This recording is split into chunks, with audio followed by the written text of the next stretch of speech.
See, that's the funny thing about the system that we live in. It often tells on itself, but to deep it even further, sometimes you just got to be woke enough. And that's why I hate the fact that you lot have bastardized that word, right? As you can see, it's a young black adult in pain, right? For me, I say these are kids. I don't care how big and cocky y'all think they are.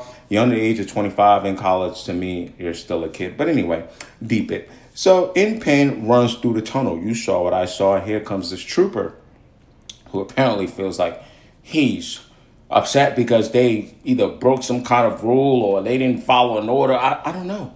Or they weren't supposed to run into the. I would understand if it were fans, but anyway. And he comes in and does the little shoulder check. That's cowardly.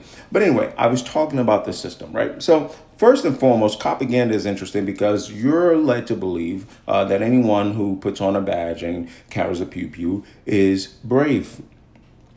Not necessarily. Those two things aren't mutually exclusive. There are some brave people and honorable people who do, grab a badge and carry a pew pew and or want to represent their country, etc. There are some. Just like there are some who have deep-rooted trauma, were bullied as kids and or bigoted, who end up wearing these badges. And you should be able to see why some people like to point that out every time. But I know what you're going to say, because you're not woke enough. You're saying, well, that is just one bad apple. And of course, he was relieved of his assignment. I don't know if he's going to be relieved of his duties in total, but you're going to say that's one bad apple. But that's the system you reside in that has trained your brain to go that when somebody else,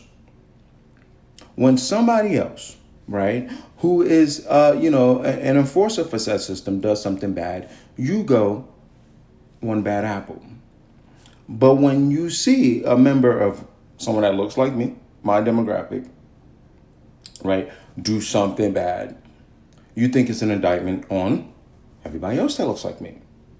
But then you start going things like, well, the numbers and this, that, and the third. What I say, well, it benefits people of that system to not tell you every time people that belong to them, that enforce for them, does something wrong.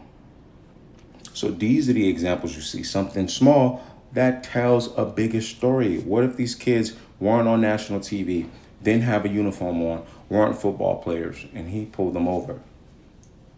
He didn't like the way they said a certain word. If he's willing to do this in front of cameras, what do you think he's willing to do in private with the upper hand? Okay, I've said enough.